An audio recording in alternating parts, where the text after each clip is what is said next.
Et bienvenue à toutes et tous, habitantes et habitants de la galaxie. Bienvenue chez Galacticami. Nous allons faire une interview ce samedi 18 mars 2023 pour les Galactic News. Toujours le même format. News astro et spatiale à 20h, interview à 21h et quiz à 22h30. Et on verra, comme à question pour un champion, si notre invité nous dit je reste pour le quiz ou pas. Ça dépendra de son état de fatigue. On verra ça tout à l'heure. Bonjour à Anna Niemiec, on te connaît notamment pour Space Apéro, mais tu es aussi chercheuse. Space Apéro, ce sont ces petites pastilles de vulgarisation scientifique que vous pourrez trouver notamment sur Instagram. Elle vient de me dire juste à l'instant qu'elle rentrait de postdoc à l'étranger, donc on va pouvoir parler d'une part de son travail de recherche et ensuite de son travail de vulgarisation. Qui es-tu, Anna? Que fais-tu dans la vie? Qu'as-tu fait comme recherche durant ta thèse, durant ton postdoc? C'est une question un petit peu ouverte, mais au fil de la discussion, je t'en poserai d'autres. Voilà. C'est tout à fait informel. Fais comme chez toi. Ça marche. Bonsoir en tout cas, bonsoir à tous et merci de m'avoir invité, ça me fait vraiment plaisir d'être là. Donc ouais, comme tu as dit, je m'appelle Anna, je suis chercheuse, je travaille sur, disons plutôt l'astrophysique extragalactique, donc vraiment les grandes échelles de l'univers, un peu la cosmologie, donc vraiment l'étude, enfin essayer de comprendre les propriétés de l'univers en tant qu'objet un peu. Et donc j'ai fait ma thèse au laboratoire d'astrophysique de Marseille, qui se trouve à Marseille comme son nom l'indique. Et donc je travaillais sur les amas de galaxies déjà, donc bon, peut-être que je passe vraiment les détails maintenant, mais je peux faire juste un petit... déjà une petite introduction, puis après on verra les termes ensuite après. Ça marche. Et donc j'ai soutenu ma thèse en 2017, donc il y a presque 6 ans maintenant. Je suis partie effectivement faire un premier postdoc aux États-Unis, donc je suis restée 2 ans. J'étais partie pour 3 ans, mais en fait je voulais plutôt rentrer en Europe.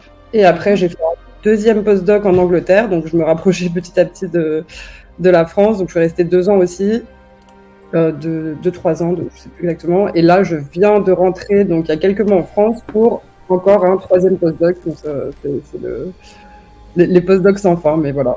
Le marathon de toute jeune chercheuse qui veut commencer qui veut avoir un poste permanent dans la recherche. Et poursuivre, disons quoi, ouais. Oui, c'est ça. Et du coup, c'est ton objectif après de devenir permanente dans la recherche? Alors là, je suis un peu en discussion avec moi-même, disons quoi. C'était mon objectif pendant longtemps, donc j'essaye, mais bon, comme tu sais aussi, et peut-être que tes spectateurs savent aussi que c'est pas facile d'avoir un poste en recherche, un poste permanent, quoi. Donc j'essaye, et puis on verra au fur et à mesure comment ça se profile, quoi. Mais je suis pas non plus fermée à d'autres possibilités, quoi. C'est un peu ce moment de décision, quoi. Continuer ou quitter Stop ou encore dans les jeux de société, c'est comme ça qu'on appelle ça. C'est ça. Yann CP, je te demande ce que c'est qu'un postdoc. C'est vrai ça? Qu'est-ce que c'est qu'un postdoc, Anna? Alors les postdocs, c'est ces fameux, disons, CDD, donc c'est des postes relativement courts qui peuvent durer entre 1 an, 2 ans, 3 ans, parfois plus, mais ça c'est c'est un peu plus rare. Et en gros, c'est juste une espèce de contrat qu'on enchaîne le temps d'avoir pendant qu'on essaie d'avoir un poste permanent quelque part. Donc c'est une sorte de précarité liée au système de la recherche maintenant, quoi. Après, c'est aussi bien parce que ça permet de voyager, de travailler dans d'autres labos, de rencontrer d'autres personnes, d'autres manières de travailler et tout ça. Mais voilà, ça c'est ses avantages et ses inconvénients, je dirais. Après, il y a aussi le syndrome du postdoc où tu arrives dans ton nouveau postdoc, tu mets 6 mois à t'y familiariser et 6 mois à préparer le suivant, quoi. Ouais, c'est ça. Donc toi, t'es passé par là aussi, j'imagine. Moi, j'ai eu la chance de trouver un postdoc en France directement puisque j'avais décidé de quitter la recherche pour aller vers la médiation. Donc j'avais fait de la recherche appliquée en fait pendant 4 ans. Ce qui m'avait permis de rester en France du coup. Ok, c'est-à-dire de la recherche appliquée, c'est-à-dire que tu faisais de la recherche en... J'ai fait un postdoc, c'est marrant, l'interview s'inverse. J'ai fait un postdoc à l'Observatoire de Paris, au GEPI, sur de la confection de données pour une entreprise de planétarium. Ok. Voilà. Donc c'était vraiment de la recherche appliquée, ce qui m'a permis ensuite d'aller travailler justement dans ce domaine-là en vulgarisation. Voilà. Mais ouais, du coup, j'ai pas eu besoin de partir à l'étranger. J'avais essayé, mais c'était la croix à la bannière pour trouver quelque chose. Donc, ouais, ça c'est aussi le premier postdoc, quoi. Enfin, il y a un peu ces différentes étapes, quoi. Mais moi aussi, j'avais trouvé ça un peu compliqué. En fait, en plus, en France, on n'a que 3 ans de thèse. Donc, il y a d'autres pays où il y a plus d'années de thèse. Donc, en fait, on n'a pas forcément le même nombre de publications et tout ça. Donc, ouais, il y a un peu des complications, effectivement, ouais, de trouver ces fameux post-docs pour partir. Mais bon, voilà. Donc, ça, c'est un peu mon parcours, quoi. Et là, début d'un 3e post-doc. Et effectivement, je suis en plein dans cette phase, comme tu disais, de recalibration, terminer les anciens projets, se lancer dans les déménager, enfin il y avait un peu tout ça qui se... Et est-ce que tu as réussi à garder le même sujet durant ta thèse et des différents postdocs? Alors j'ai fait des sujets un peu différents, mais globalement je travaille toujours sur les mêmes objets, donc mes objets d'études c'est toujours les appels galaxies. Ouais. Et j'ai développé un peu différentes manières de les étudier, disons, je pense que j'entrerai un peu plus dans les détails après, mais j'ai quand même eu cette chance d'avoir des postdocs relativement libres en fait, où genre j'avais un projet, mais après je pouvais quand même travailler un peu sur mes propres projets que je voulais continuer, et puis un peu faire des choses sur la durée aussi, quoi. Donc c'est vrai que c'est pas toujours le cas d'avoir cette liberté-là, et parfois il faut vraiment changer brutalement de projet d'un postdoc à l'autre, quoi. Donc, D'accord. Bon, c'est plutôt cool pour toi que tu aies pu continuer, parce qu'il y a des gens vraiment qui doivent complètement changer, et là, pour le coup, c'est compliqué pour eux. Ok. Est-ce que c'est plus clair comme ça, Yann CPH, le parcours d'Anna quand Anna disait trouver un poste, après c'est trouver un poste permanent dans la recherche après. Trouver un postdoc c'est compliqué, mais trouver un poste permanent c'est encore plus compliqué. Je sais pas où est-ce qu'ils en sont, il y a combien de places par an si on cumule astronome et CNRS je dirais qu'il y a 10 places par an, parce qu'en gros, CNRS, donc dans notre domaine, donc sciences de l'univers, parce qu'il y a différentes sections thématiques, et donc on peut postuler pour essayer d'avoir un poste dans une section en fonction de ce qu'on fait. Et chez nous, il y avait 5 postes cette année, il me semble, pour 170 candidats, un truc comme ça. Donc, ouais. Et qui sont tous très bons en plus. Et ouais, c'est ça, quoi. Donc, et du coup, les critères de sélection, ils sont un peu biaisés, quoi, en général. En tout cas, ils sont relativement obscurs aussi, en fait. Je pense qu'il faut aussi souligner ça, quoi. Que de toute façon, quand il y a 170 personnes qui ont toutes des carrières assez, qui font de la recherche à un certain niveau, qui essayent de postuler pour 5 postes, je pense que c'est très dur de faire des choix objectifs, vraiment justifiés, quoi. Donc, ouais, c'est ouais, tout un... Ouais. Donc, tu vas y arriver, on te l'espère. Voilà. Et en attendant, on va commencer par le commencement, c'est-à-dire ta thèse. Du coup, qu'est-ce que c'était le titre de ta thèse? Ouais, alors le titre de ma thèse, c'est relativement facile à comprendre pour le coup. C'était influence de l'environnement sur l'évolution des galaxies. Donc il n'y a pas de mots trop comme j'ai des copains qui font des thèses assez obscures, mais là c'est assez ça dit ce que ça dit, quoi. Donc encore une fois, je regardais donc les amas de galaxies. Je sais pas si c'est un mot que je lance depuis tout à l'heure, mais je sais pas j'ai mis en image à côté de toi l'amas de la Vierge. Peut-être si tu peux, pour le public qui est là, retracer un peu les différentes échelles de l'univers en termes de taille, pour qu'ils puissent comprendre un peu à quel étage de Paupérus on se trouve quand tu parles d'amas de galaxies. Ça marche. Alors, en commençant par nous, on va dire. Donc, nous, on est sur une planète, la Terre. Si vraiment on peut faire un dézoom en partant de nous, je pense que ça peut être un bon point de départ. Et donc, la Terre est en orbite autour d'une étoile qui est le Soleil. Après, si on regarde... Bon, après, j'ai vraiment pas les chiffres en termes de distance, donc si tu veux... Non, mais déjà que les gens sachent dans quoi ça s'emboîte, en fait. Je pense que c'est surtout l'idée, je pense. Ça marche. Et donc après, nous, on est une étoile parmi des millions d'autres dans une galaxie. Donc, une galaxie, c'est cet ensemble un peu beaucoup plus que des millions de milliards. 200 milliards pour la nôtre, aux dernières estimations. Enfin, entre 200 et 400 milliards. Ok, quelle précision. Donc, ouais, entre 200 et 400 milliards, c'est pas une grosse précision. On va faire ça. C'est une précision pour les astronomes, c'est une précision. Et donc voilà, on a ce groupe d'étoiles qu'on appelle une galaxie. Donc nous, c'est la Voie lactée qu'on peut voir dans le ciel aussi. Et après, si on dézoome encore, donc les galaxies vont aussi être un peu groupées. Donc comme les étoiles sont groupées dans une galaxie, les galaxies, soit elles peuvent vivre un peu seules, isolées des autres, soit elles peuvent être dans un groupe. Donc quelques galaxies qui sont relativement proches et donc qui sont un peu liées ensemble par gravité. Et après, on a vraiment les grosses structures qu'on appelle les amas de galaxies, où là, pour le coup, on a des centaines, voire des milliers de ces galaxies qui vivent dans une espèce d'énorme groupe qui est lié par gravité, quoi. Donc, c'est vraiment ça l'objet un peu que je regarde, donc je regardais pendant ma thèse et pendant mes post-docs, parce que enfin, bien sûr, je suis biaisée, mais c'est des objets très intéressants parce qu'ils sont très denses, très massifs, justement. Donc, on a vraiment des interactions particulières qui vont se passer dedans.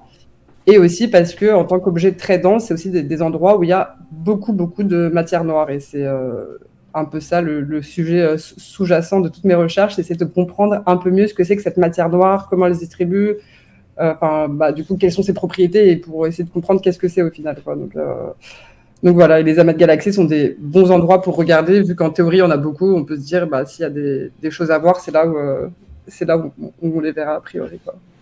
Donc voilà, du coup tu as pu expliquer les différentes degrés de la poupée russe. On est bien d'accord qu'on va parler d'amas de galaxies. La matière noire dans tout ça, où est-ce que ça se situe? Qu'est-ce que c'est la matière noire? Comment on sait qu'elle est là? Alors, pour beaucoup de ces questions, j'ai une partie de la réponse, mais le chat, par contre, je pense qu'il voudrait l'entendre de ta bouche, que tu nous dises ce que c'est. Et puis, qu'est-ce qu'est ton rôle là-dedans, en fait, aussi? Ouais, en vrai, si je pouvais répondre à qu'est-ce que c'est que la matière noire, je pense qu'on aurait un prix Nobel tout de suite, en vrai. C'est ça, on serait pas là pour en parler. Enfin, on serait pas là en train de... On serait déjà en Suède sur un podium en train C'est ça. de serrer des mains à tout va. Mais ouais, en fait, la matière noire, donc historiquement, ça a été introduit parce qu'il y avait en fait, on avait l'impression de la manière dont les choses bougeaient, par exemple les galaxies bougeaient entre elles, ou comment même les étoiles bougeaient dans les galaxies, en fait, qu'il manquait une matière. En fait, il y avait de la matière invisible. C'est vrai que matière noire, ça peut un peu prêter à confusion, je pense, parce qu'on s'imagine quelque chose vraiment genre un bloc de matière sombre. Mais en fait, c'est plus une matière invisible, transparente, qui serait répartie dans l'univers en très très grande quantité et qui, du coup, qui impacterait les objets qu'on voit, les galaxies et tout ça, par sa force gravitationnelle, en gros. Et donc, tout le problème, c'est qu'on ne la voit pas, et du coup, on ne peut pas vraiment l'étudier. On n'arrive pas non plus. Il y a des gens qui essayent de directement détecter les particules de matière noire pour essayer de voir, on a réussi à vraiment voir passer des bouts de matière noire, entre guillemets, quoi, pour essayer de comprendre ce que c'est. Mais pour le moment, il n'y a pas eu. Ça n'a pas réussi, quoi. Donc, parce que le propre de la matière noire, c'est de ne pas interagir avec la matière ordinaire, sinon c'est pas drôle. Exactement, sauf par gravité. Sauf par gravité, c'est vrai. Ouais. Donc c'est le seul truc, en fait, c'est juste, elle montre un peu qu'elle est présente par la gravité, et du coup, en fait, nous, on doit essayer de trouver ces espèces d'indices de sa présence un peu indirecte, quoi. Donc on essaye de collecter différents types d'informations pour essayer de se dire, bon, il y en a quand même, elle est là. Il y a quand même, c'est ça qui est un peu problématique, quoi. Il y a quand même plein d'indices un peu indirects qui nous font croire très fortement qu'il y aurait cette matière qui serait présente partout dans l'univers en très grande quantité, mais on n'arrive pas à l'attraper, quoi, quelque part, et on n'arrive pas vraiment à savoir ce que c'est. Donc c'est un peu l'une des grandes questions, je pense, de la cosmologie actuelle, quoi, de vraiment comprendre ce que c'est que cette matière noire là. Est-ce qu'on peut dire que c'est l'astronome Vera Rubin qui a pour la première fois introduit ce problème-là? Alors, on peut même remonter plus loin. C'était la première fois que ça a été mentionné, c'était par Franz Zwicky, donc dans les années, je pense, 1930 peut-être. 30, d'accord. Mais en fait, donc lui, c'était, pour replacer un peu le personnage, c'était un astronome qui était un peu excentrique, je pense, de ce que j'ai pu en lire, quoi. Donc, il y avait plein d'idées, parfois certaines très bonnes. Enfin, il a vraiment apporté des grandes découvertes à l'astrophysique, mais aussi parfois un peu plus farfelues. Par exemple, je crois qu'il y a une histoire où il était dans un télescope, il essayait d'observer, je crois qu'il y avait du mauvais temps, des nuages et quelque chose, et il s'est dit, on va essayer de tirer au fusil dans les nuages pour voir si ça dissipe pas les trucs, quoi. Donc, il y a un peu, il y avait un peu des idées plus ou moins farfelues ou pas. Et du coup, lui, pour la première fois, je crois qu'il a mesuré la vitesse des galaxies qui se déplacent, justement, je crois, dans l'amas de la Vierge. Et il a dit, en fait, ça bouge pas comme ça devrait. Moi, d'après mes calculs, il devrait y avoir 10 ou 100 fois plus de matière. Et il a dit pour la première fois cette matière noire. Mais donc, effectivement, vu que c'était quelqu'un qui avait plein d'idées un peu comme ça, plus ou moins justifiées, je crois qu'à ce moment-là, ça n'a pas trop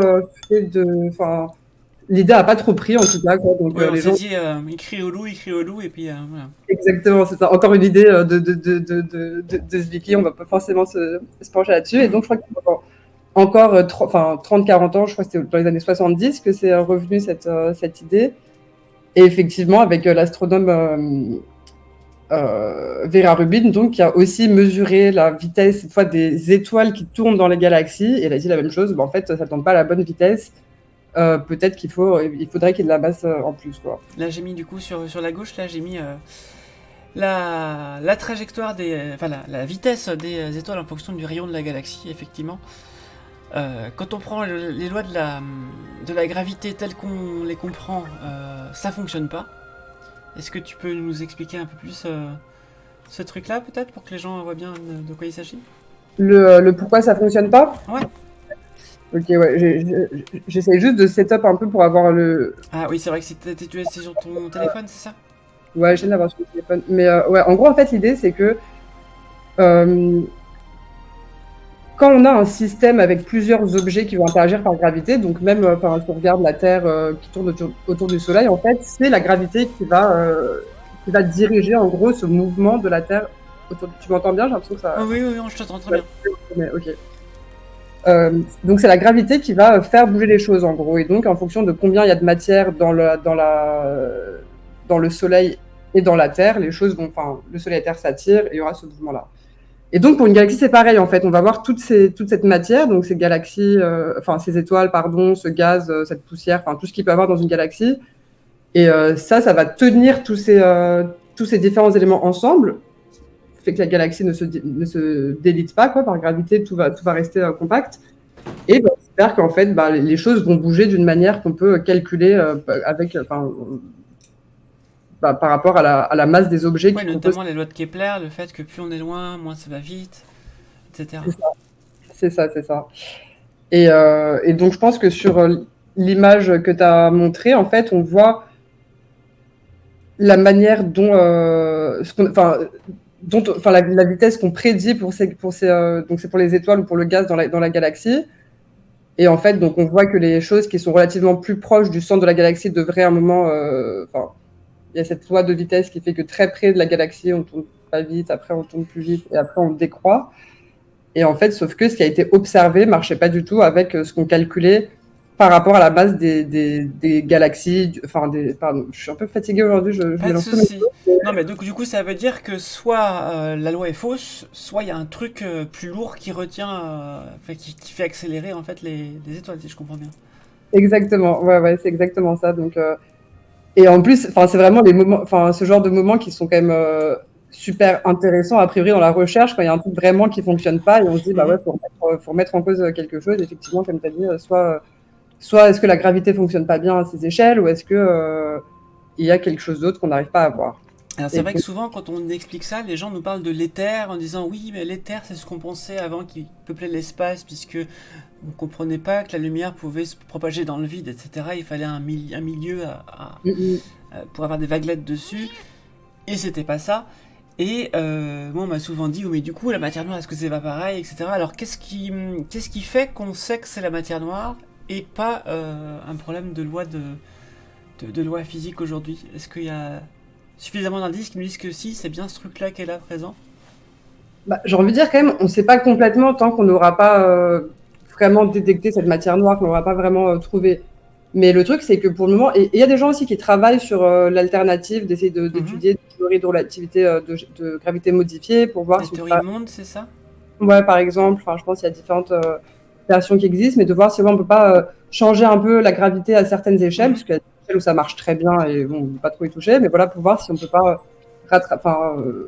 rattraper ces observations. Mais ça marche pas très bien il y a plein de choses pour lesquelles ça marche pas très bien. Et cette matière noire, il y a quand même plein d'indices un peu différents et pas forcément et indépendants qui nous disent il y a quand même bien l'impression, on a quand même bien l'impression qu'il y a de la matière noire quelque part. Oui, parce que la matière noire, on va pas la trouver que sur les galaxies quand elles tournent, mais aussi entre les galaxies, entre les filaments dans l'univers, j'imagine aussi. Ouais. Ça explique aussi la concentration des galaxies et tout au début de l'univers. C'est ça. Ouais, exactement. Donc, il y a vraiment plein de choses différentes qui nous poussent à croire qu'elle est là, quoi. Et notamment, en fait, il y a dans les amas de galaxies, donc pour revenir à ça, Il y a eu par exemple un exemple assez marquant en fait qui je pense est difficilement explicable par autre chose que par la matière. Donc on avait regardé deux amas de galaxies en gros qui s'étaient traversés. Ah oui, j'avais vu passer ce truc-là. Les, Comment ils s'appellent ces amas? Comme ça, je peux mettre l'image. ouais, c'était le Bullet Cluster, c'était le premier. Après, il y en a eu d'autres, mais ouais, si tu trouves l'image, ça peut être bien. J'ai vu ça dans un film qu'on avait au planétarium justement où il montrait cette image-là.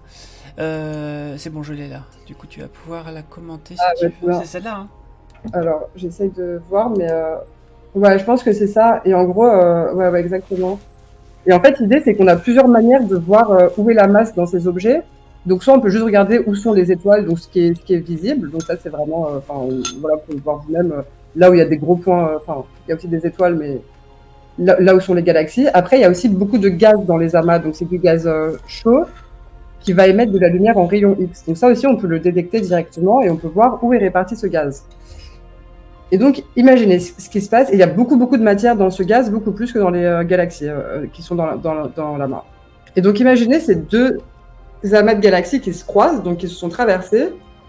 Qu'est-ce qui va se passer? Les galaxies qui sont dans les amas, vu qu'elles sont assez loin les unes des autres, en fait, elles vont juste se traverser sans trop interagir. Donc, normalement, voilà, on va juste les voir après à deux endroits différents. Par contre, le gaz, en fait, dans ces amas, lui, quand il se traverse, va interagir, parce que c'est un gaz chaud, ionisé, enfin bref, il va y avoir des interactions. Et donc, ce gaz ne va pas si facilement traverser, mais va plus rester au milieu, en fait. Il va se freiner, enfin, les deux nuages de gaz vont se freiner l'un l'autre, et vont rester, en gros, entre les deux espèces d'amas de galaxies, du coup. Et donc ça, je pense que sur l'image que tu as montrée, c'est ce qu'on voit en rose, au milieu, là, entre les espèces de zones bleues, en fait, en rose, je pense qu'on a le gaz qui est vraiment réparti au milieu entre ces deux trucs massifs. Et donc, s'il n'y a pas de matière noire, en fait, le scénario qu'on aurait, c'est que si on mesure la masse totale de cet amas, on devrait avoir beaucoup, beaucoup de masse au milieu, là où il y a le gaz, et un petit peu de masse sur les côtés, là où il y a vraiment juste les étoiles. Mais les étoiles ne contribuent pas autant. Et après, en fait, on a une autre manière de mesurer la masse totale de l'amas qui est l'effet de l'antigravitationnel. Donc, c'est ce sur quoi je travaille aussi. Donc, et ça, c'est vraiment quelque chose. Peut-être je vous l'expliquerai un peu plus en détail après. Mais en tout cas, ça permet de détecter toute la matière, peu importe son état, peu importe ce que c'est. Et en fait, quand on fait cette analyse sur cet amas-là, on voit qu'en fait, la matière est vraiment répartie sur les côtés. Là où il y a les étoiles et les galaxies, et pas du tout là où il y a le gaz, en fait. La grande partie de la matière et a bien traversé et est situé sur les deux, dans les deux boules sur les côtés et pas dans cette espèce de truc au milieu. Ce que ça nous dit, c'est que la composante principale de cet amas, ça va être quelque chose de non collisionnel. Donc ça, c'est un mot juste pour dire en fait que c'est des choses qui vont pas se freiner, mais qui vont traverser quand on a un truc comme les galaxies elles-mêmes. Et nous, bah, la matière noire, c'est cette matière non collisionnelle en fait qui composerait ces amas. Et donc, vous voyez bien qu'en fait, ça peut pas être très bien décrit. Enfin, ça, on peut pas vraiment l'expliquer si c'était juste la gravité qui était modifiée, en fait. Parce qu'on a vraiment cette séparation des différentes composantes, en fait, de l'amas. Et on peut voir que c'est pas juste la masse qui est. Enfin, voilà, la gravité qui serait plus forte que ce qu'elle devrait être, par exemple. Mais que c'est vraiment, en fait, on a différentes propriétés dans ça, quoi. Il y a Artiste Ivoire qui dit en astronomie, ce qu'on ne voit pas est noir, trou noir, énergie noire, etc.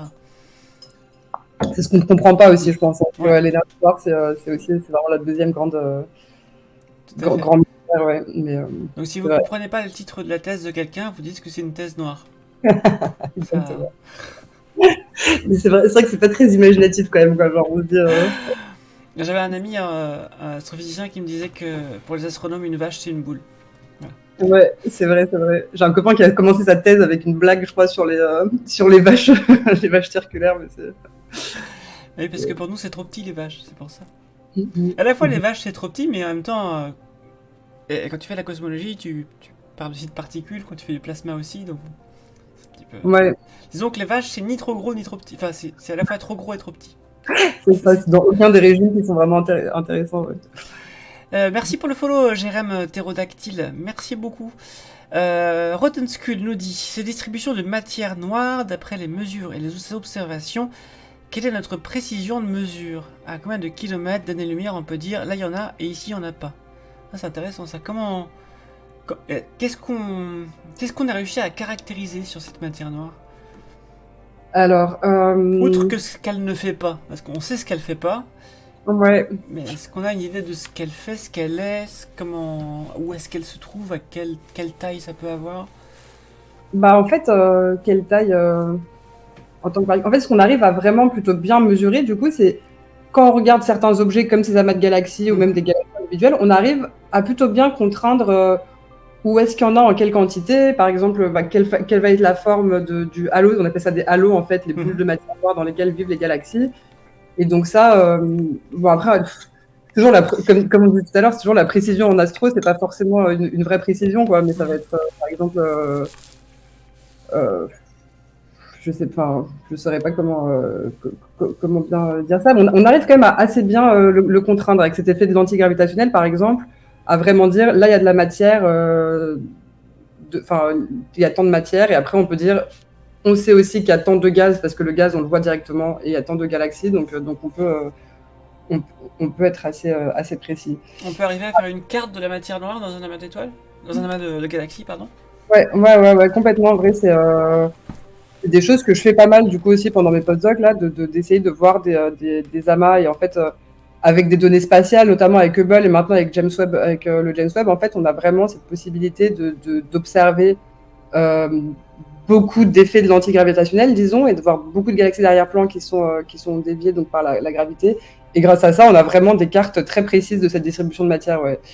Et ça, c'est toujours intéressant parce que ça nous permet de voir est-ce que il y a effectivement plus de matière noire là où il y a plus de galaxies visibles. Est-ce que on peut voir des surdensités de matière noire alors qu'il n'y a pas vraiment de galaxies. Enfin, ça nous permet de bien comprendre comment ces amas sont formés en fait. Quoi. Est-ce que vraiment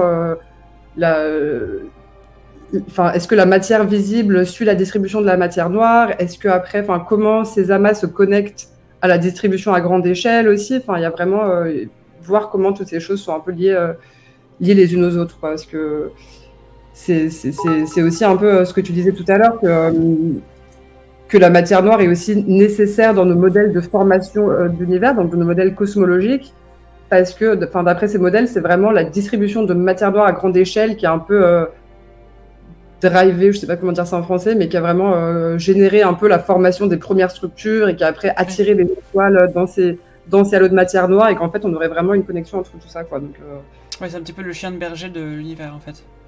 Exactement, c'est beau, j'adore cette expression. J'ai deux questions pour toi du coup par rapport à l'antigravitationnel.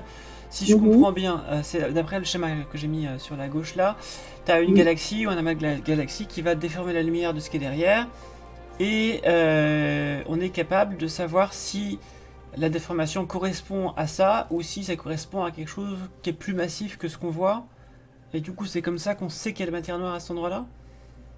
Ouais, en gros, c'est ça. En fait, ce qui va se passer, c'est que la lumière, donc une galaxie très lointaine, va être déviée. Donc chaque rayon lumineux peut être plus ou moins dévié par rapport à la masse qu'il va traverser ou à côté de laquelle il va passer. Donc c'est vraiment un effet gravitationnel, la gravité qui tord ces rayons lumineux, en gros. Et après, nous, ce qu'on va observer dans nos images, c'est au lieu d'avoir une galaxie, ça c'est vraiment dans le régime de lentilles fort, au lieu d'observer, de voir une galaxie comme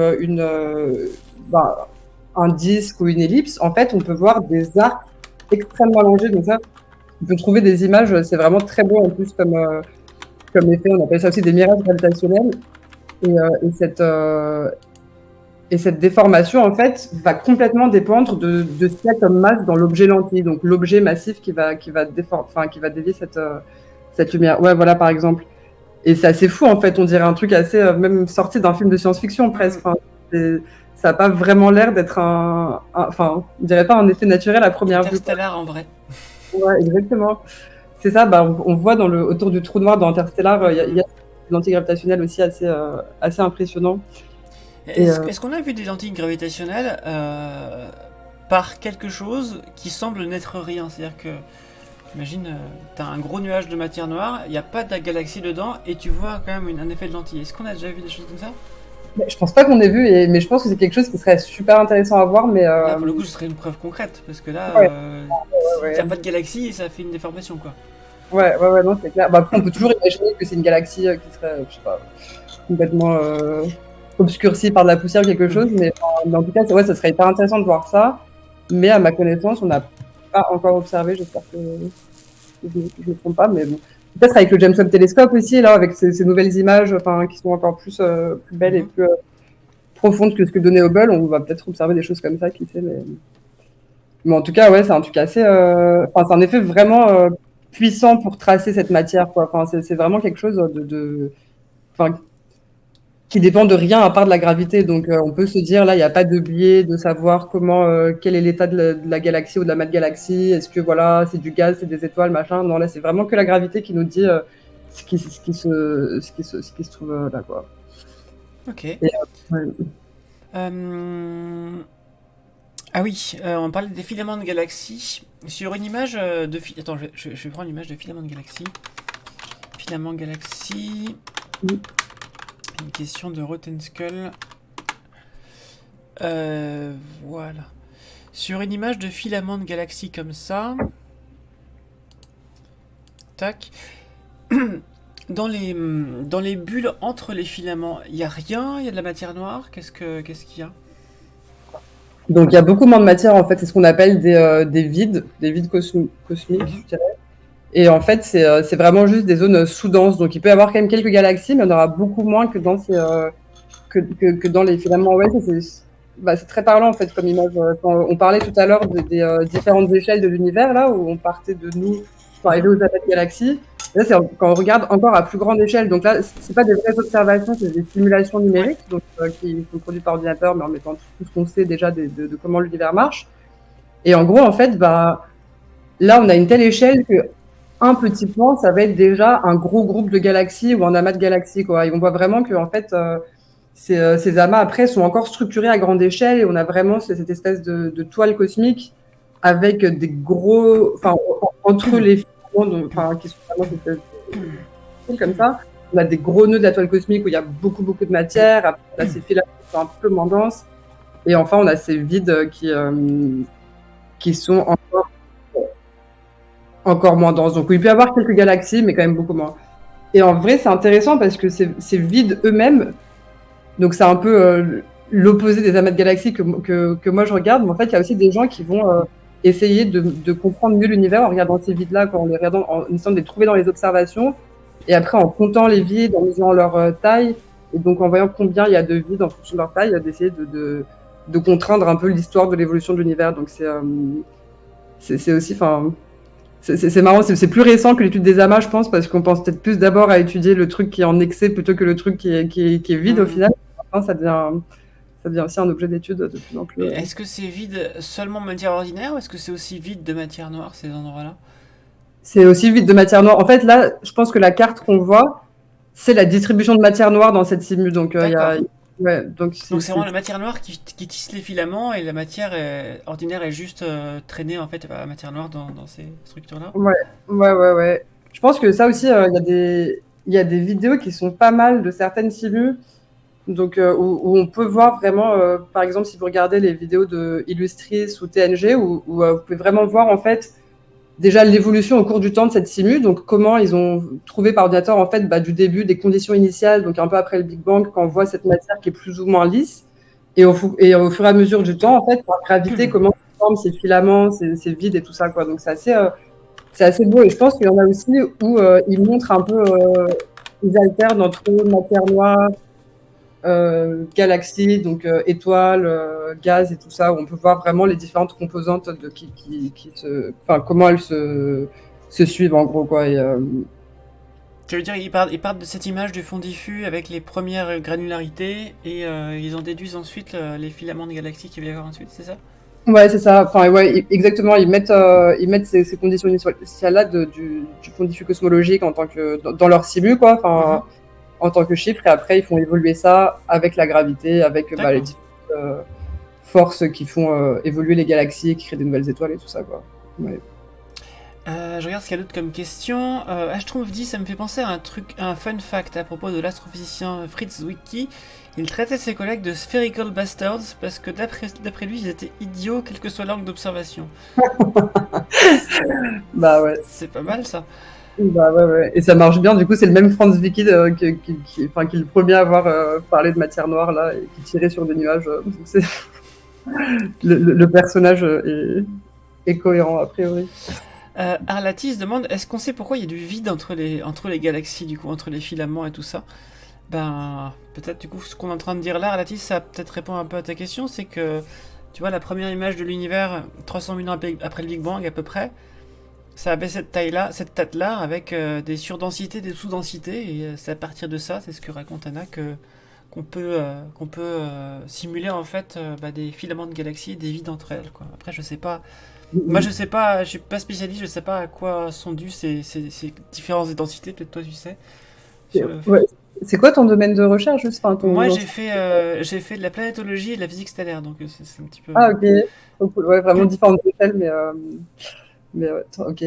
Ah, attends, je crois que mon ordi se mettait en veille, mais c'est bon, Non, il c'est bon. ouais, en fait, ces fluctuations, il me semble que c'était vraiment plus ou moins des fluctuations statistiques, en fait, quoi. Donc, c'était un peu de l'aléatoire, en fait, où t'as quelque chose qui était plus ou moins, enfin, un tout petit peu plus dense, un tout petit peu moins dense, en fait.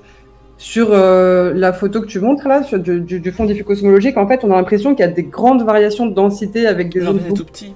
En fait, ouais, c'est tout petit, quoi. Ça, c'est vraiment une image qui a été traitée pour extraire la moyenne et vraiment regarder des mini variations, quoi. Donc, c'est vraiment des toutes petites différences et qui, au fur et à mesure du temps, vont s'accroître.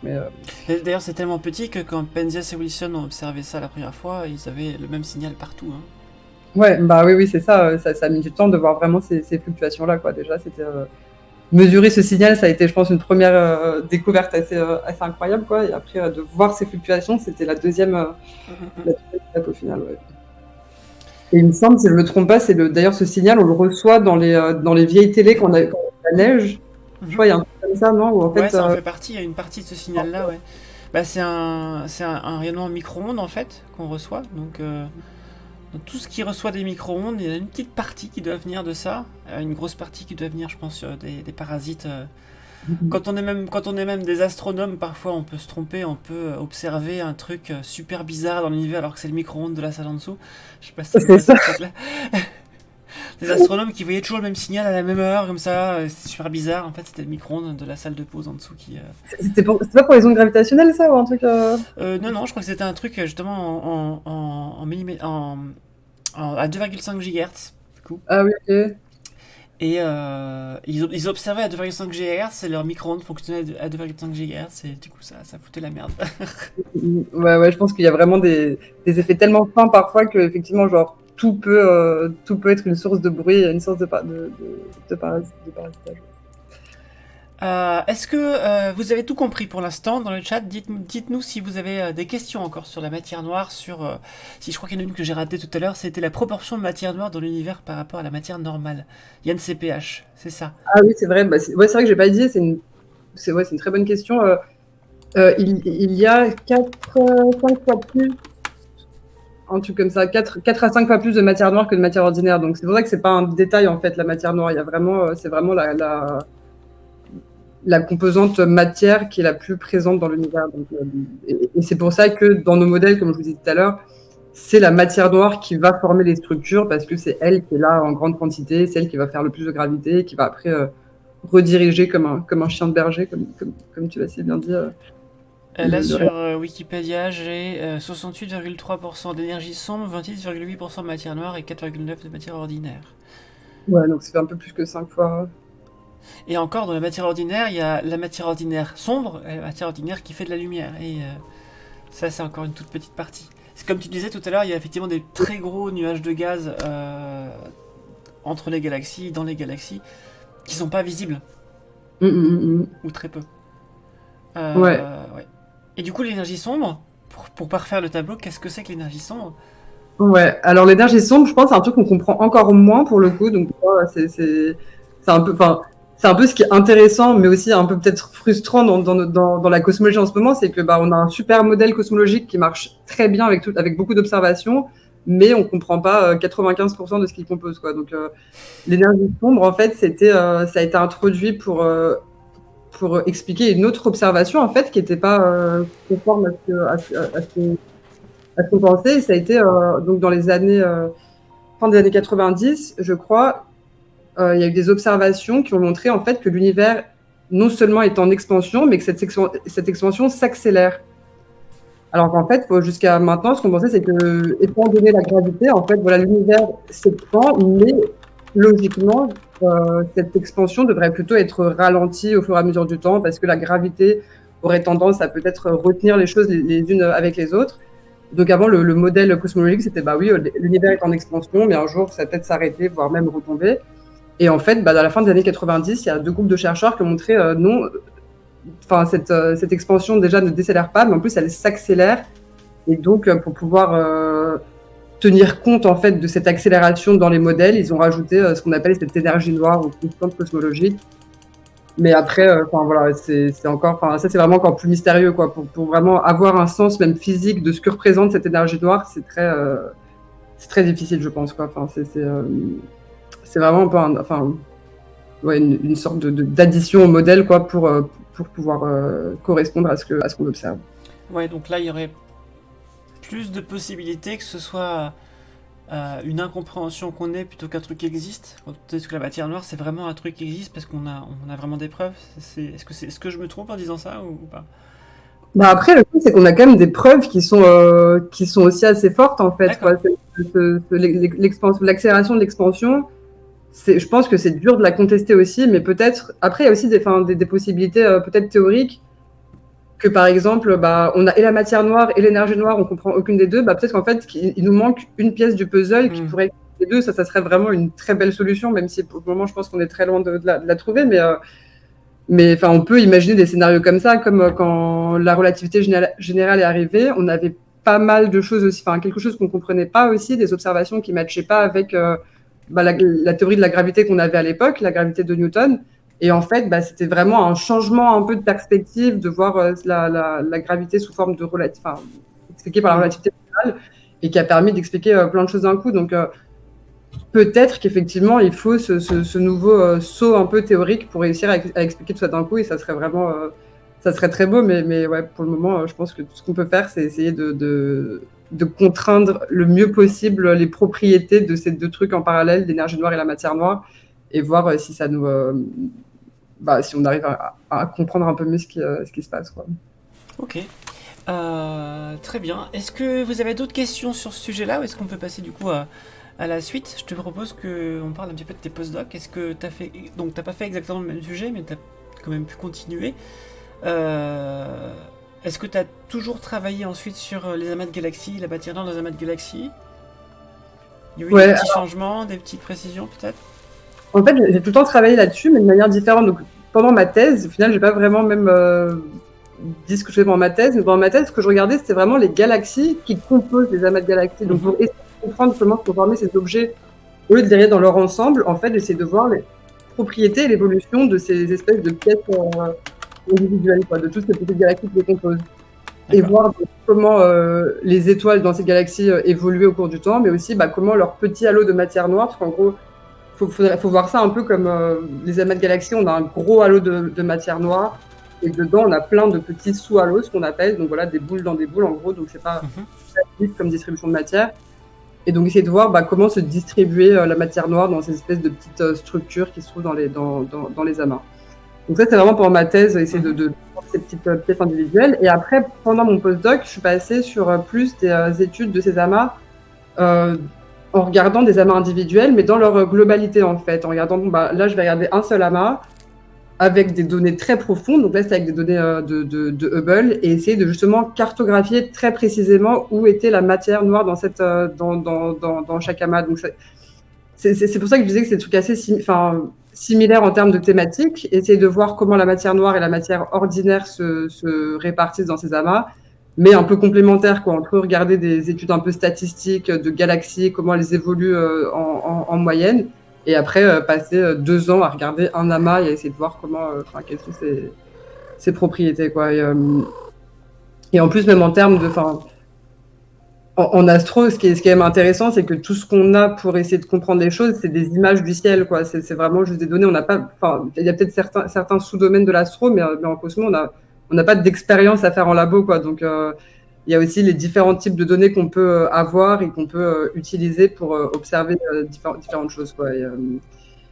Et pendant ces postdocs, ce que je trouve aussi vraiment cool, ça a été de travailler sur ces données de Hubble qui sont vraiment, des données incroyables, quoi. On a tellement c'est vraiment juste beau à regarder, même de voir toutes ces galaxies dans un champ. Ouais. Je crois que ce que tu montres, ça doit être des. J'ai pris un amas de galaxies au hasard sur internet pour illustrer ce que tu disais. C'est Abel 2744-2014-0107. On l'appelle juste Abel 2744. Mais ouais, ça en fait, c'est un des amas que j'ai étudié D'accord. aussi. Ceux qu'on regardait, c'était des amas un peu particuliers, parce que même très massifs, même parmi les autres amas. Et en fait, c'est aussi des amas qui sont, comment dire, qui sont encore en cours de formation quelque part. C'est des amas qui ont soit récemment ont rencontré d'autres groupes. Enfin, c'est des choses qui sont pas juste lisses et bien homogènes, quoi. C'est des amas assez complexes et assez en désordre, on va dire, quoi. Donc, et lui en fait partie. Oui, il faut préciser peut-être aussi que effectivement la gravité agit au sein des amas, mais l'expansion de l'univers c'est à plus grande échelle, du coup. Ouais, c'est vrai que c'est une question qui revient souvent, ça, est-ce que les galaxies s'éloignent les unes des autres dans les amas, mais non, à ces échelles-là, pardon, c'est bien, c'est la gravité qui est la plus forte. Donc, on va avoir les choses sont liées les unes aux autres par gravité. Et c'est vraiment une fois qu'on sort de ce régime où la gravité est assez forte pour retenir les choses, à très grande échelle, là on va avoir cette expansion et que les galaxies vont s'éloigner les unes des autres. Mais ça impacte pas forcément directement la répartition de matière dans ces objets. D'accord. Qu'est-ce que je vois d'autre? Rotenskull qui nous dit on arrive même à discerner des sous-halos autour d'étoiles seules. Alors je pense pas que tu as dit autour d'étoiles seules. Autour de galaxies. Oui, c'est bien ce que je me disais. Il y avait un problème de. Oui. Non, c'est autour de galaxies, Rotenskull. Donc des halos de matière noire dans une galaxie, dans un amas, etc. Il y a différents degrés. Ouais, il y a différentes échelles et on peut étudier justement les différentes. Encore une fois, les différentes échelles. On peut regarder dans cet amas où est la matière noire. Est-ce qu'on a plus au centre? Est-ce que sur les bords, c'est bien homogène? Est-ce que c'est régulier? Ou est-ce qu'on a un peu des formes bizarres? Et après, on peut aussi essayer, mais c'est plus dur parce que c'est à plus petite échelle, de mesurer autour de chaque galaxie combien il y a de matière noire. Est-ce qu'il y a des galaxies qui ont plus de matière noire autour d'elles? Certaines, est-ce qu'elles en ont moins? Il y a différents trucs. Parce que ce qu'on cherche à établir au final, c'est quelles sont les propriétés vraiment de cette matière noire? Est-ce qu'elle interagit vraiment purement par gravité, ou est-ce qu'elle interagit un tout petit peu avec elle-même, ou est-ce qu'elle peut interagir? Est-ce qu'il peut y avoir des collisions quand même? Est-ce qu'il peut y avoir des choses qui se passent qui seraient des effets très fins et qu'on pourrait peut-être mesurer dans ces amas de galaxies? Est-ce qu'il existe des étoiles de matière noire? Ouh, je sais pas. Des effondrements de matière noire qui feraient. Qui feraient des toutes petites sur. Je sais pas. Et autre question, est-ce que la matière noire a un effet à l'échelle d'un système stellaire ou ce genre de choses? Ouais, alors ça je connais moins parce que c'est pas les échelles que je regarde, mais en fait, je pense qu'il faut bien voir, c'est que sa densité est quand même très faible. Nous sur Terre, ce qu'on a l'habitude de voir, c'est quand même des cas particuliers dans l'univers. L'univers est quand même globalement vide. Et les planètes, c'est vraiment des toutes petites zones extrêmement denses en fait, mais globalement la densité de l'univers est très faible.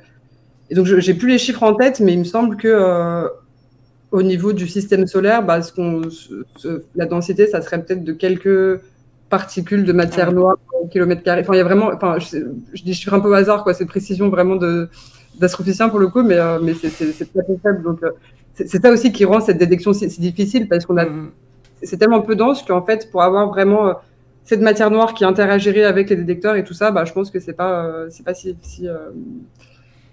quoi qu'il arrive. Mais il y a plein de particules qui nous traversent tout le temps. Trouver des neutrinos, c'est pas facile, mais c'est déjà gérable. Par contre, la matière noire, effectivement, s'il y a si peu de densité, ça va être compliqué. Ouais. Je trouve nous dit des trous noirs de matière noire, ça doit être vraiment très noir. C'est clair.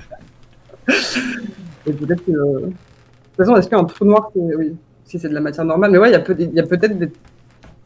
ouais, bon, je vais pas m'aventurer là-dedans parce qu'effectivement, c'est des trucs que Là, je on est n'ai dans la science-fiction, hein, donc pas. C'est, peut-être qu'on en saura plus un jour, hein, parce que l'humour là, noir. de l'humour noir. Ouais, c'est ça. Mais c'est vrai que quand on y pense, je sais plus qui disait ça tout à l'heure, qu'en astronomie, quand on sait pas, c'est noir. Les trous noirs, la matière noire, l'énergie sombre. C'est vrai que Bah, c'est. et c'est pas forcément très malin comme choix non plus parce que ça porte un peu à confusion. Enfin, je sais qu'il y a souvent des gens qui me demandent est-ce qu'il y a un rapport entre les trous noirs et la matière noire. Hmm. En fait, il n'y a pas du tout de rapport, mais c'est vrai qu'on a tout appelé pareil et du coup, bah, c'est un peu. Ouais, ça peut être un peu confusant, je pense. Mais... Il m'est arrivé de faire des séances au planétarium justement où je fais une séance autour du mot noir et donc je montre le paradoxe d'Olbers, pourquoi la nuit est noire, je montre les nuages noirs sur la Voie lactée, je parle des trous noirs, je parle de la matière noire et pour bien différencier tout ça. Il y a beaucoup de choses noires en astronomie de toute façon, c'est normal. Et ouais. On est pas imaginatif, quoi. Pourtant, les astronomes ont tellement d'imagination quand il faut trouver des acronymes pour des missions, pour des trucs comme Oui, ça. Quoi. Et là, pour le coup, non, tout s'appelle pareil au final. Quoi.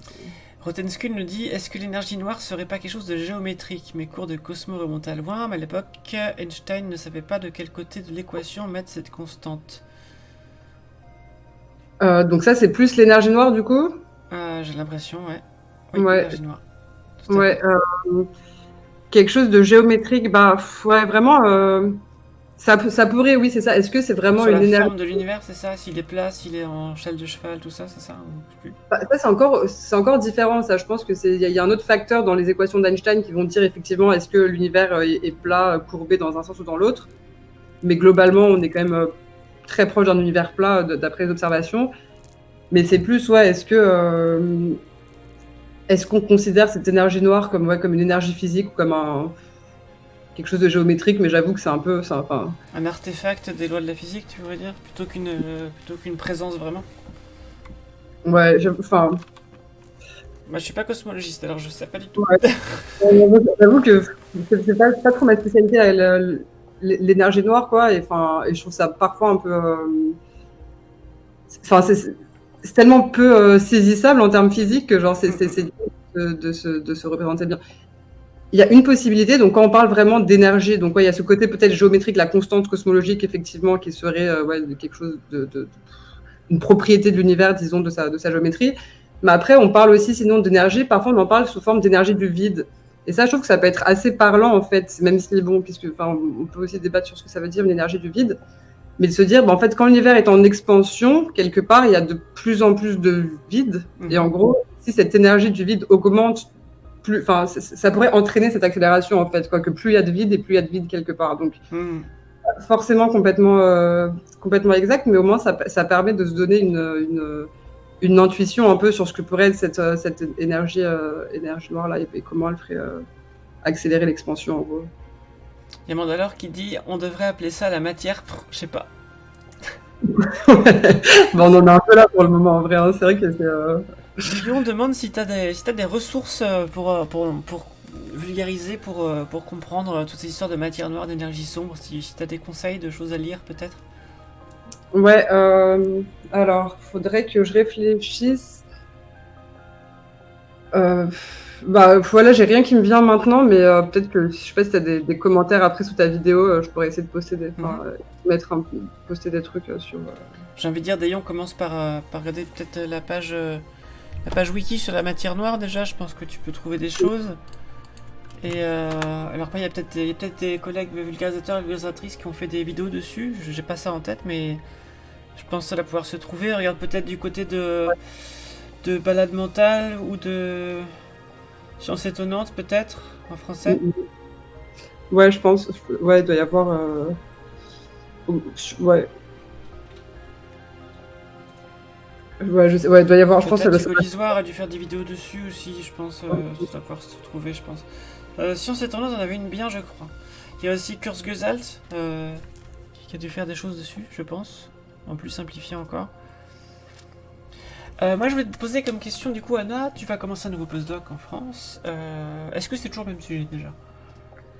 Alors, c'est un peu différent en fait. Je continue de travailler sur ces projets-là, mais maintenant en fait, je m'investis dans la préparation d'une future mission parce que En fait, vu qu'on comprend pas trop ce qui se passe dans la cosmologie, la meilleure manière de faire, apparemment, c'est de construire de plus en plus de gros télescopes, de plus en plus gros, pour essayer de regarder plus vite, plus loin, plus fort, quoi. Donc, c'est un peu ce qui est en train de se passer. Donc, vous avez peut-être entendu parler de Euclide qui va être lancé l'année prochaine. Donc, ça va être un satellite, donc qui va pouvoir observer tout le ciel depuis l'espace. Donc, ça a vraiment des avantages aussi de ne pas être gêné par l'atmosphère, par exemple, et de pouvoir faire des observations plus précises. Donc, moi, c'est pas sur celui-là que je travaille.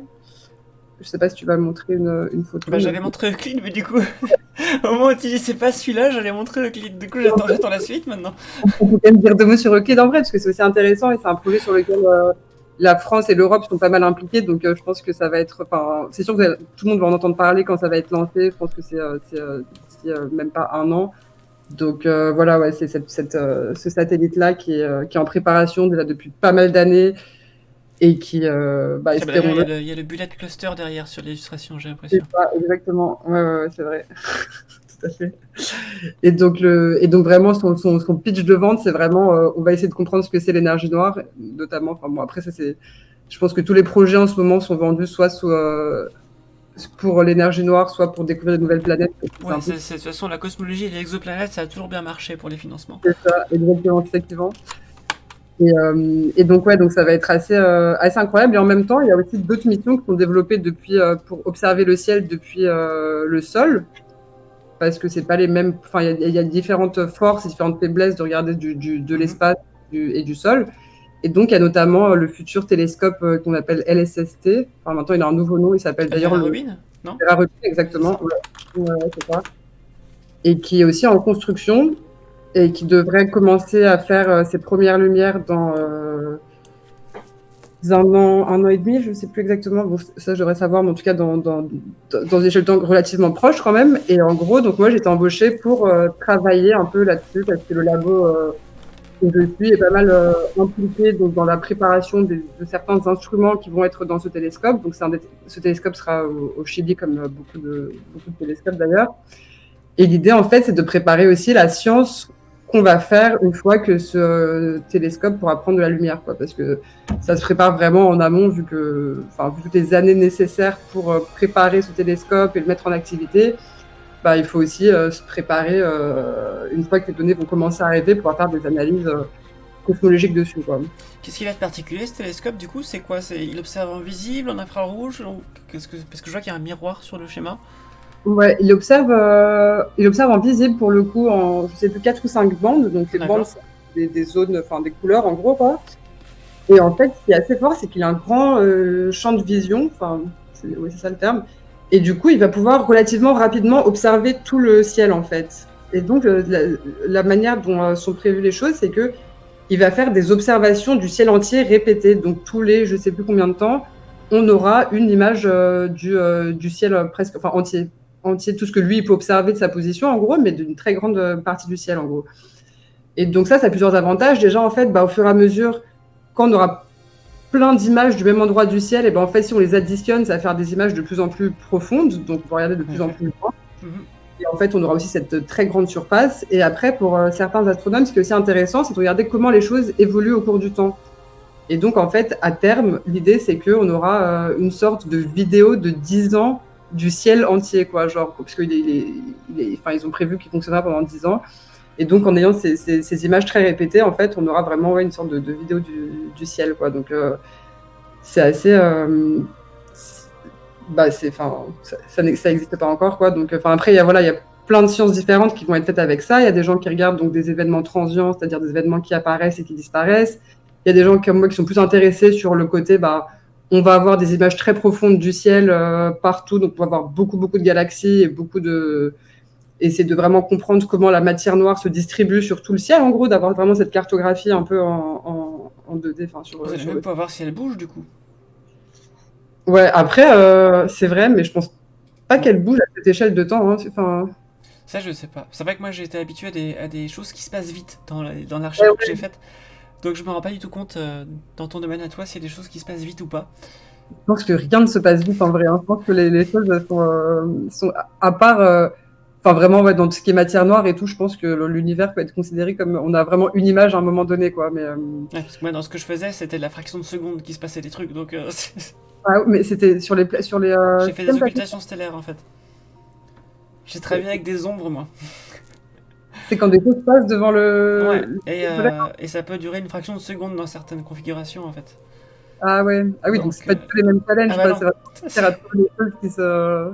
c'est ça. C'est de l'imagerie haute fréquence en fait. Donc Ah oui, ok, ok. C'est fou, hein. C'est vrai que, enfin, comme on est biaisé par chacun notre domaine, Ouais. quoi. Enfin, j'ai l'impression que ouais, on a le temps. De toute façon, rien ne, rien Et c'est marrant n'apparaît. parce que tu dis des télescopes qui sont toujours plus gros, plus grands, plus forts. Pour les occultations stellaires, c'est le contraire. C'est-à-dire que c'est toujours des télescopes de plus en plus petits, mais de plus en Ah plus oui, nombreux euh, en fait. Puisque ouais. maintenant, en fait, même pour détecter des exoplanètes par transit, tu peux le faire avec un télescope dans ton jardin si tu sais faire. Enfin, c'est vraiment dans les domaines des occultations et des transits, c'est vraiment ça va dans le sens inverse des autres domaines. C'est juste que c'est plutôt du côté du matériel d'acquisition que ça va augmenter en technologie. Le Ouais, c'est-à-dire, télescope va rester le même, mais derrière, par contre, ce qu'on met derrière, ça va ah oui, de pouvoir vraiment réussir à. avoir le moins de bruit possible, la plus grande sensibilité. Parce que si tu veux faire plein d'images par seconde, il faut un truc super sensible en fait. Eh oui, oui. Et en plus, du coup, vous regardez que le soleil, quoi, ou c'est. Alors non, moi, quand les occultations stellaires, tu vas regarder passer des objets du système solaire devant des étoiles lointaines. Ah, ok, ok, ok. Ah oui. Voilà. Et Mais donc, donc, il n'y a pas ce challenge de devoir bouger les télescopes pour pouvoir arriver. Ah non, c'est trop rapide, t'as même pas le temps de. non, le challenge, c'est de regarder plein d'objets à la fois et de regarder des changements de photométrie sur plein d'objets à la fois. Et détecter, avec des algorithmes de reconnaissance d'image pour détecter des, euh, détecter des caractéristiques de signal en fait. C'est-à-dire que si tu fais une occultation par un objet assez gros et assez près de nous, tu vas avoir une baisse de lumière comme pour un transit qui dure quelques minutes. Mais si tu cherches un objet qui est plus petit et plus loin dans le système solaire, tu vas avoir une configuration où l'objet est tellement petit que ça fait une figure de diffraction, le passage devant l'étoile. Et donc, c'est des trucs qui, ça par contre, ça dure une fraction de seconde, tu vois.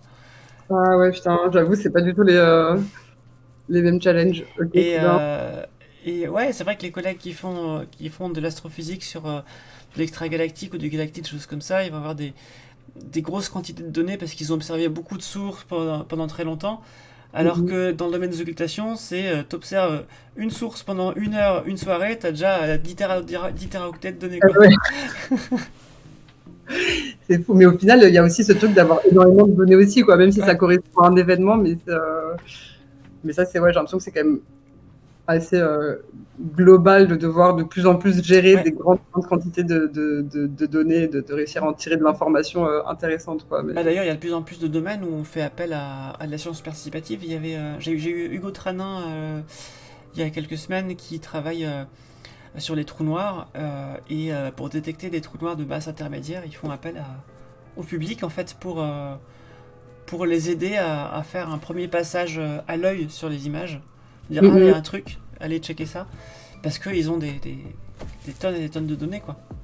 Bah ouais, ouais. Et j'imagine qu'avec ces futurs relevés là dont je te parlais, on va aussi être Mm, confronté mm, à mm, mm. ce problème-là, quoi. Enfin, imagine que tu as des données qui couvrent tout le ciel. Comment tu peux trouver même les effets enfin, ces mirages gravitationnels là qu'on a regardé tout à l'heure, ces espèces d'arcs gravitationnels. Bah, on entraîne des méthodes un peu automatiques, mais après, enfin, il y a Ouais. relativement récemment, la seule technique, c'était, bah, écoutez, on regarde à l'œil toutes ces images, on essaye de trouver ces arcs, quoi. Donc, Mais c'est rigolo parce que du coup sur des données comme ça, si tu recreuses sur des anciennes données, tu vas pouvoir faire des découvertes virtuellement plus tôt que ceux qui les ont vraiment faites. Ça arrive souvent de se dire ah bah tiens machin a trouvé Neptune effectivement. Le Verrier a trouvé Neptune avec Johann Gall à cette époque-là, mais finalement, si tu regardes la donnée d'avant, il y a quelqu'un qui aurait pu le trouver aussi. Et ah oui, c'était ça va arriver encore plus maintenant, du coup. ouais, bah ouais, ouais, c'est sûr. Mais c'est ça aussi, enfin, je pense que c'est une question à laquelle il va falloir réfléchir un moment, quoi, vu qu'on est quand même dans un moment de l'histoire, en fait, où tout va vers un peu la sobriété, disons. Je pense qu'il y a peut-être une sobriété astronomique qui devrait être considérée aussi, quoi, arrêter de construire des plus en plus grands télescopes. Et en fait, on a déjà tellement de données qu'à un moment, il va falloir aussi exploiter complètement ces données qui existent, quoi, et pas seulement faire, vraiment en tirer tout ce qui existe, quoi. Mais bon, je suis pas sûre que ça soit encore vraiment. Est-ce que les IA, dont on parle beaucoup en ce moment, pourraient être utiles à ce genre de choses?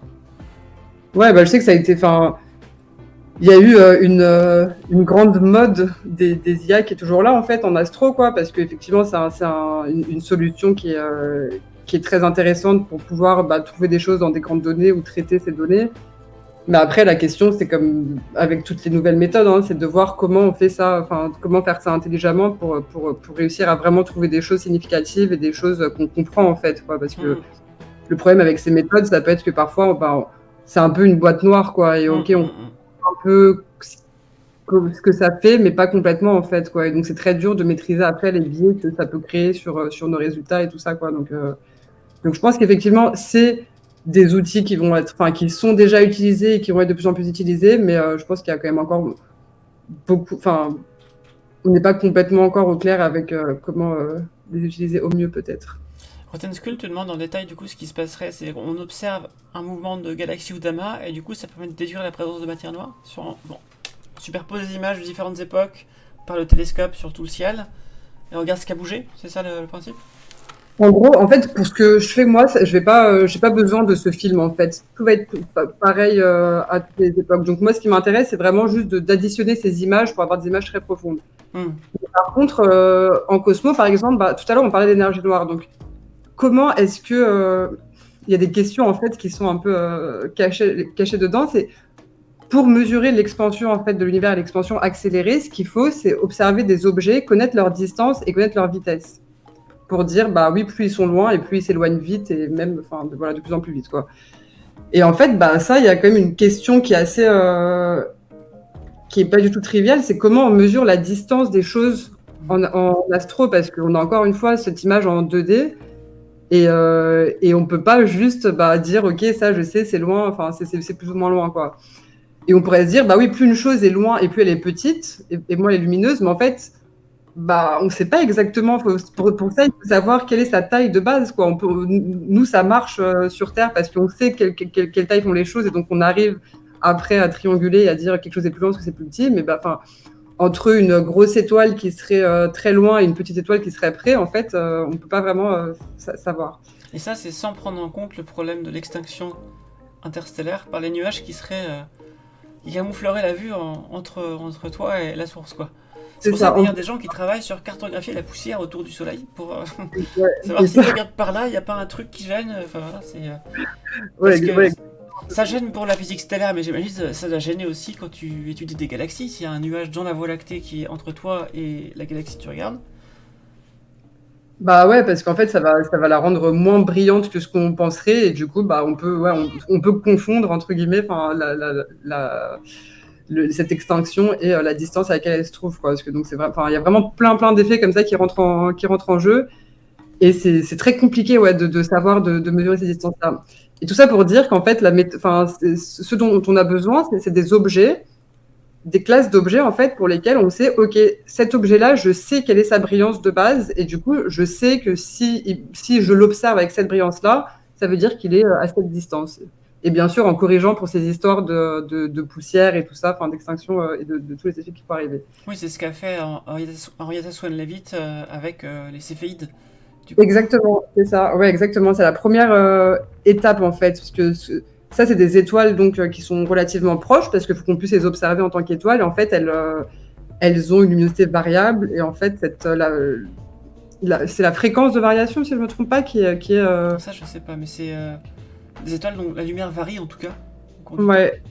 Et il me semble que la vitesse à laquelle elles varient va être fortement corrélée avec leur luminosité max, en gros. Donc, si on peut mesurer cette évolution au cours du temps, on sait, ok, je sais combien elle brille, et donc je sais à quelle distance elle est. Mais donc, en fait, ça, c'est des objets qui sont relativement proches. Et après, en fait, on a besoin d'objets de plus en plus lointains, parce qu'on a besoin d'avoir cette échelle un peu à toutes les distances. Et donc, en fait, on a trouvé différentes classes d'objets à différentes distances pour pouvoir un peu construire comme ça cette échelle de distance. Et les objets qu'on utilise qui sont plus lointains, c'est ce qu'on appelle des supernovas, du coup. C'est des explosions d'étoiles qui sont arrivées à la fin de leur vie et qui vont exploser d'une certaine manière. Et en fait, il y a une classe de supernovas qui vont exploser de manière relativement similaire tout le temps, quoi. En gros, elles vont d'abord leur luminosité va augmenter pendant un certain temps et après elle va baisser. Et en fait, le pic de luminosité est quelque chose qu'on comprend plutôt bien. Et Merci Martial pour l'abonnement en fait tout à l'heure, j'avais pas vu. Merci pour le réabonnement de 3 mois, merci beaucoup. Effectivement, vous pouvez vous abonner avec Prime si vous êtes abonné sur Amazon, ou vous pouvez donner pour prendre un abonnement gratuit sur une chaîne Twitch de votre choix. Merci pour les bits Black Sataca, j'avais pas vu aussi. Et bienvenue à Non-Viewer qui nous demande c'est quoi la différence entre le soleil et une étoile. Eh bien, il n'y en a pas. Le soleil est une étoile. Une étoile assez banale. 5% des étoiles sont plus grosses que le soleil, 95% sont plus petites que le soleil. Voilà. À Non-Viewer, j'espère que ça répond à ta question. Voilà, dans Terrence t'as répondu aussi. Voilà. Donc tu parlais des supernovas donc pour finalement les galaxies un peu plus lointaines, mais après il y a le redshift aussi, il y a le décalage vers le rouge. Ouais, mais donc ça, ce décalage vers le rouge va nous donner en fait la vitesse à laquelle elle bouge. Donc on a besoin des deux informations. On a besoin de connaître leur distance et après avec le redshift on a leur vitesse et ça nous permet de contraindre justement cette expansion de l'univers. Mais c'est vrai que maintenant, en fait, après vu qu'on connaît cette relation relativement bien, et ben on aura tendance à parler de redshift pour parler de distance de manière un peu interchangeable, quoi. Mais en fait, ce qui se cache derrière, c'est qu'il y a cette relation due à l'expansion de l'univers. Et même, on mélange même la distance, le redshift et l'âge de la galaxie, puisque un fort redshift, ça va être une galaxie très lointaine, et donc qu'on voit telle qu'elle était il y a très longtemps.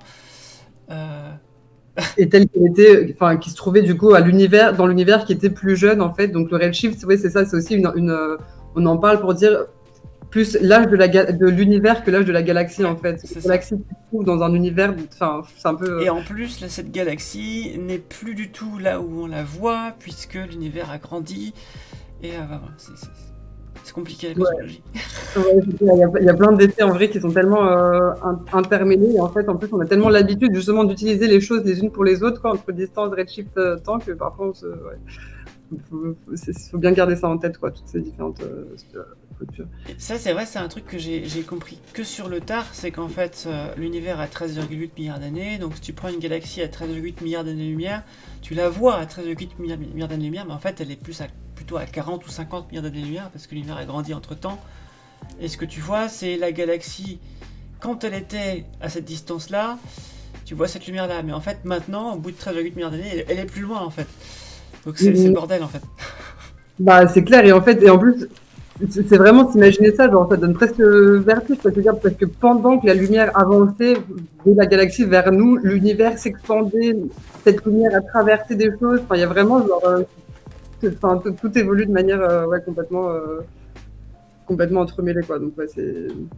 On a un Non-Viewer qui demande si l'univers est en expansion, est-ce que ça veut dire qu'on ne pourra plus aller voir le Big Bang comme pendant la guerre froide? Est-ce que tu veux dire que le Big Bang, le fond diffus cosmologique, tu veux dire peut-être qu'on le voit encore maintenant mais qu'on le verra peut-être plus à l'avenir? Est-ce que c'est ça que tu veux dire, Non-Viewer? Parce que si c'est ça, effectivement, l'univers, le fond diffus cosmologique était plus brillant et dans des longueurs d'onde plus courtes avant que maintenant. Et il y a un moment donné où ce sera des longueurs d'onde tellement longues qu'on pourra, j'imagine, plus l'observer, peut-être, je sais pas. C'est ça que tu veux dire, Non-Viewer? Ça a l'air d'être ça qu'il veut dire. Ouais. Bah ouais, t'as comme... Ok, j'ai essayé de traduire la question. Mais d'accord, ok. Il y a très longtemps, dans une galaxie lointaine, ça me rappelle un truc, nous dit Mandalore. Effectivement.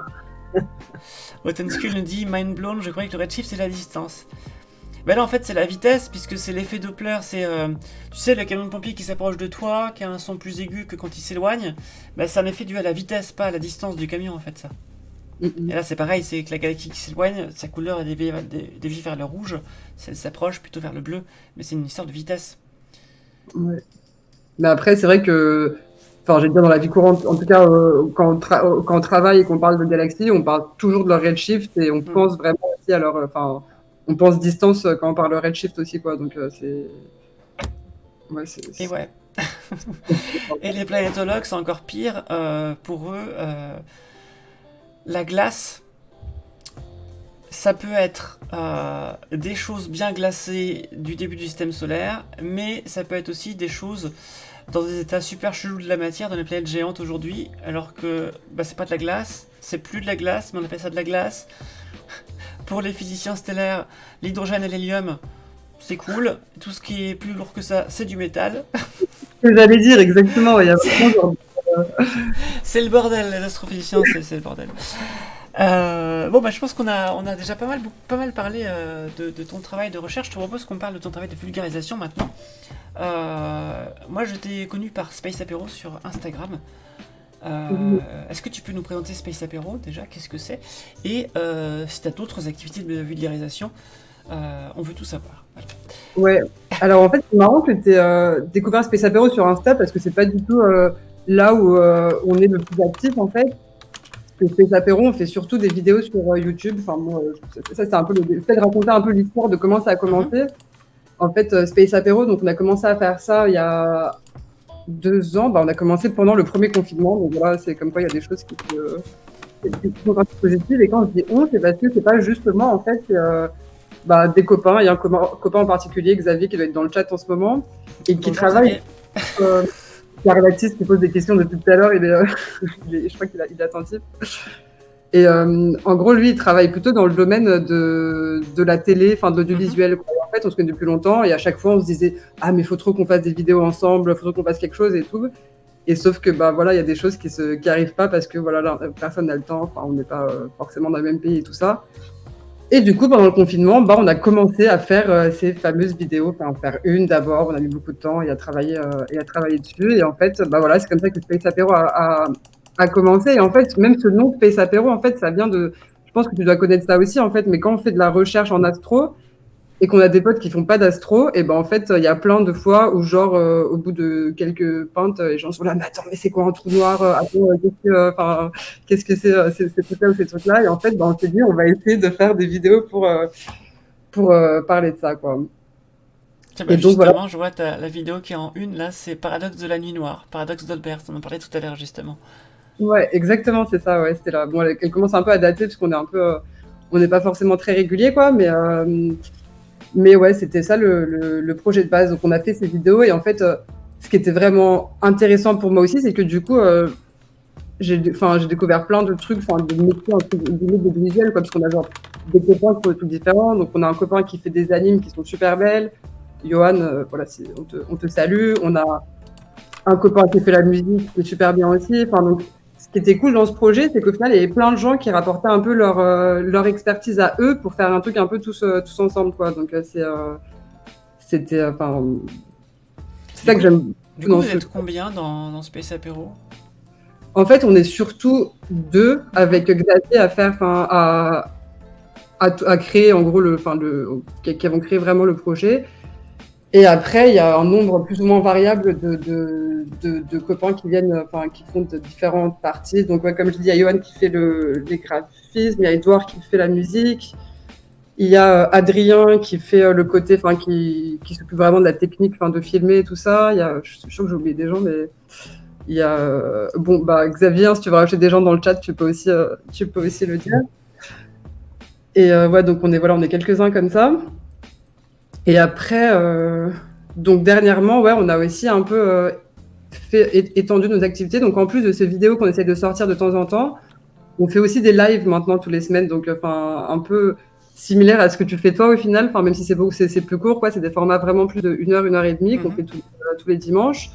Et donc là, l'idée, c'est vraiment aussi d'inviter surtout des jeunes chercheuses et chercheurs ou même des jeunes qui ont quitté la recherche mais qui en ont fait un moment pour essayer de, enfin, l'idée, disons peut-être l'idéal derrière ça, c'est de se dire, bah, montrer qu'en fait la recherche, c'est pas que des vieux hommes blancs qui sont, poussiéreux, qui font ça dans un coin, parce que j'ai l'impression que c'est quand même un peu l'image qui reste souvent, et enfin le fait que maintenant j'ai l'impression d'être un peu BFM TV à dire ça, mais que les jeunes ne croient plus en la science, bah, il y a peut-être un peu de ça aussi, qu'en fait on ne sait pas, enfin, qui sont les chercheurs, qu'est-ce qu'on fait et tout ça, quoi. Donc c'était un peu l'idée. Bon après voilà, ça c'est l'idéal peut-être. Après c'est pas forcément. Il y a des lives sur YouTube que vous faites du coup? On fait YouTube, on fait TikTok aussi pour essayer d'atteindre le plus de public. On fait les lives sur Insta aussi, sur Facebook, même si je sais qu'il y a encore des gens qui sont sur Facebook. Et je crois qu'on diffuse sur Twitch, mais on n'a pas trop de gens qui Vous avez une chaîne Twitch du coup qui s'appelle Space Apéro, j'imagine? Ouais. Alors, attends, je vais faire un shout-out à Space Apéro. En langage Twitch. Ouais, ça Hop, veut dire je viens de suivre la chaîne. Voilà, 21 followers, ce n'est pas suffisant.